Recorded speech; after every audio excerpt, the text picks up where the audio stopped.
आइए हमारे साथ कार्यक्रम में शामिल हो रही है वो कंपनी रेलवे स्पेस की आईआरएफसी। रेलवे को फाइनेंशियल फैसिलिटीज उपलब्ध कराने का कंपनी का है मुख्य कारोबार। रोलिंग एसेट, स्टॉक एसेट के एक्विजिशन के लिए कंपनी सारे रेलवे डिपार्टमेंट्स को फाइनेंस अवेलेबल करवाती है। वित्त वर्ष 2026 तक का इनका जो एयूएम है करीबन करीबन 4,85,000 करोड़ का भारी भरकम एयूएम है। आइए हम आपकी मुलाकात कराएंगे कंपनी के चेयरमैन और मैनेजिंग डायरेक्टर मनोज कुमार दुबे साहब हमारे साथ कार्यक्रम में हो रहे हैं शामिल। सर ने हिंदू कॉलेज दिल्ली यूनिवर्सिटी से आपने ग्रेजुएशन भी किया है, पोस्ट ग्रेजुएशन भी किया है और साथ ही Indian School of Mines Dhanbad से आपने एमबीए की डिग्री हासिल की है। कॉनकोर जैसे बड़े दिग्गज संस्थान में आप डायरेक्टर फाइनेंस और सीएफओ दोनों के तौर पर रह चुके हैं, यानी कि फाइनेंस का तगड़ा स्ट्रॉन्ग बैकग्राउंड है। और आईआरएफसी एक तरह से एनबीएफसी कंपनी है, फाइनेंस कंपनी है। भारतीय रेलवे में ई टेंडरिंग और साथ ही ई ऑक्शन, ये दोनों ही बड़ी चीज़ें जो शुरू हुई उसमें बड़ा रोल रहा है दुबे साहब का। और साथ ही बिल प्रोसेसिंग सिस्टम को डिजिटाइजेशन करवाने में, पेंशन सेटलमेंट की शुरुआत करने में भी दुबे साहब ने अपनी भूमिका निभाई है। आइए नतीजे बता दूं मैं आपको जो आए हैं कल आपके लिए, और नंबर्स में अगर आप देखें तो आय और मुनाफा हल्का फुल्का बढ़कर आया है। आय में 9% की बढ़त रही, मुनाफा 1682 से 1684 करोड़ रहा है।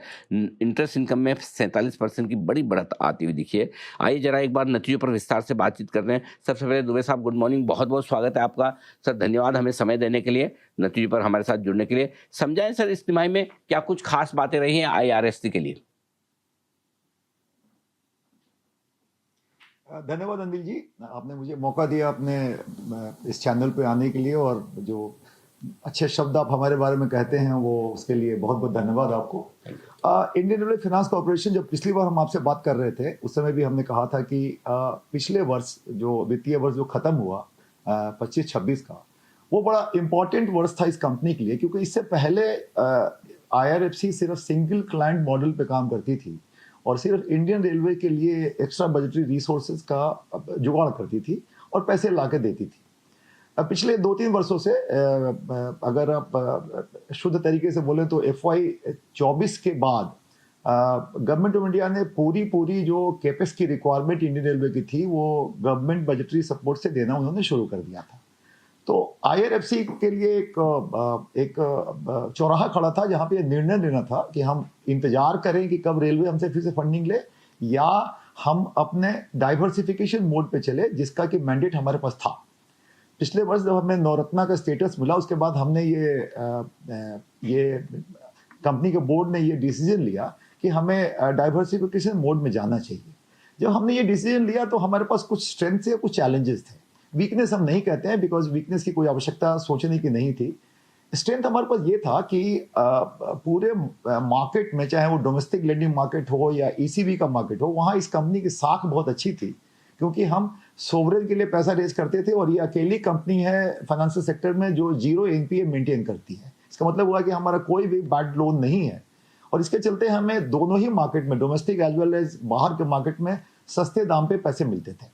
हमने इमीडिएटली इसको यूज करना शुरू किया। दूसरा हमारा जो एक स्ट्रेंथ था वो ये था कि हम B2B बिजनेस करते थे, तो हमारा ओवरहेड कॉस्ट बहुत कम है, अभी भी बहुत कम है।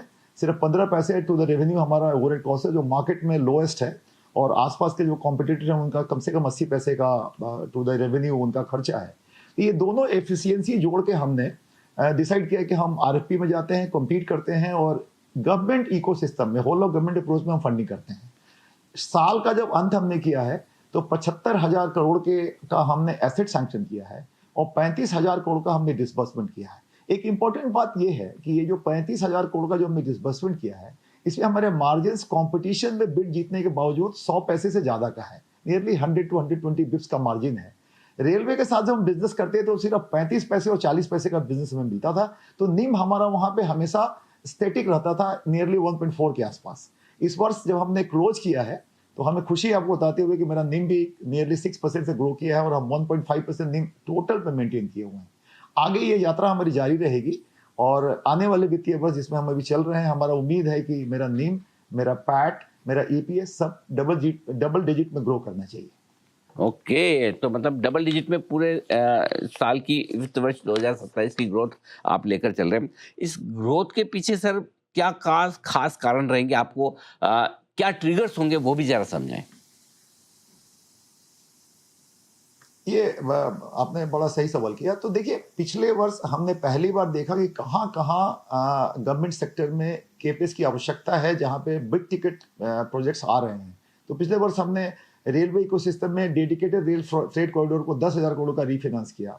आपको मालूम है कि इस बार जो बजट सैंक्शन हुआ है, उसमें एक बहुत बड़ा डीएफसी का एक प्रोजेक्ट दानकुनी से सूरत के लिए सैंक्शन हुआ है। इसके अलावा रेलवेज में 7 हाई स्पीड रेल कॉरिडोर भी सैंक्शन हुए हैं। देखिए, ट्रेडिशनली पहले आप देखेंगे दोनों हाई स्पीड रेल कॉरिडोर और डीएफसी के लिए तो इसकी फंडिंग जो बायलैटरल या मल्टीलैटरल से आती थी। वर्ल्ड बैंक ने फंडिंग किया है, जाइका ने फंडिंग किया है। डोमेस्टिक लेंडर्स कभी फंडिंग नहीं कर रहे थे। नाउ इस पिछले वर्ष और इस वर्ष आप देखेंगे कि आईआरएफसी ना सिर्फ डीएफसी को, हाई स्पीड रेल कॉरिडोर को, बल्कि मेट्रो रेलवेज को भी, जिसका मैंडेट हमें मिला हुआ है गवर्नमेंट की तरफ से, हम लोग फंडिंग करते नजर आएंगे। तो प्रधानमंत्री जी का, माननीय प्रधानमंत्री जी का जो एक मेक इन इंडिया का जो नारा है, उसमें हम थोड़ा जोड़ना चाहते हैं जो फाइनेंसिंग इंस्टीट्यूशन। हमने एक नया अपना एक मिशन बनाया है, फंड इन इंडिया। तो जब भी किसी extra commercial, external commercial borrowing की भी आवश्यकता अगर किसी भारतीय कंपनी को, खास करके गवर्नमेंट सेक्टर में होगी, तो हमारे पास वो स्ट्रेंथ है बैलेंस शीट में कि हम सस्ते दर पे येन का या डॉलर का लोन ले आए और हम अपना मिनिमम ओवरहेड के साथ उनको फंडिंग करेंगे। तो इस वर्ष आप देखेंगे कि मेट्रो रेलवे में भी हम फंडिंग करेंगे। पिछले वर्ष की तरह पावर सेक्टर वैल्यू चेन में हम जेनकोज को, ट्रांसकोज को फंड करते हैं, डिस्कॉम को हम फंडिंग नहीं करते हैं। और जब हम जेनकोज और ट्रांसको फंडिंग करते हैं तो उन्हीं यूनिट को करते हैं जिनका बैलेंस स्ट्रेंथ काफी बढ़िया है।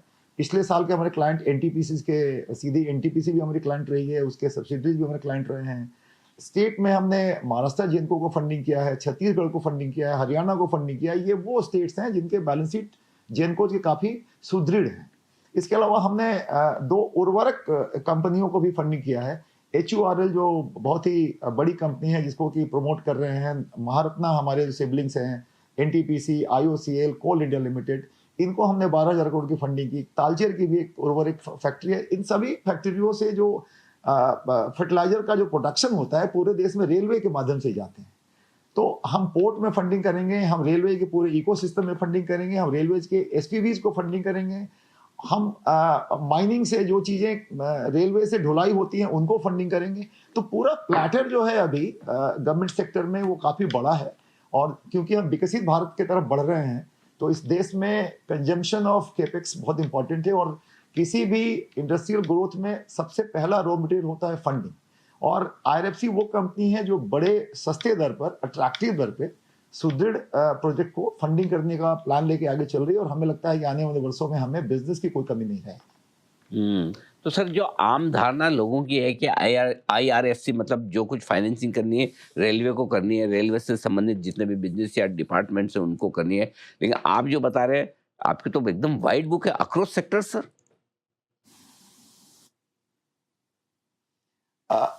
अनिल जी, ये जो मैंडेट हमें था, ये पहले से मैंडेट था कि किसी भी व्यवसाय का कोई भी बैकवर्ड और फॉरवर्ड लिंकेज रेलवे के साथ हो तो हम उसको फंडिंग कर सकते हैं।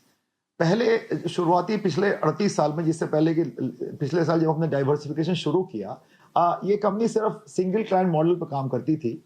अब इसका पिटफॉल ये हुआ कि एक लिस्टेड एंटिटी है जिसका एक ही क्लाइंट है और अचानक उस क्लाइंट ने फंडिंग लेना बंद कर दिया। तो निश्चित रूप से जो मैनेजमेंट है उसको ये देखना पड़ेगा कि क्योंकि लिस्टेड कंपनी है, सभी का पैसा लगा है और मैंडेट है कि आप बैकवर्ड फॉर लिंकेज में काम कर सकते हैं, फंडिंग कर सकते हैं, तो क्यों ना किया जाए। और जब हम करना शुरू किए हैं तो हमें जो सबसे अच्छी बात, स्वीट स्पॉट ये लगी कि रेलवे के साथ जो सिर्फ जो 35 और 40 बिप्स का बिजनेस होता था, हम कॉम्पीट करके मार्केट में, जहां सारे बैंक, सारे NBFC कम्पीट कर रहे हैं, वहां भी कम्पीट करके हमारा मार्जिन 100 पैसे से ज्यादा आ रहा है।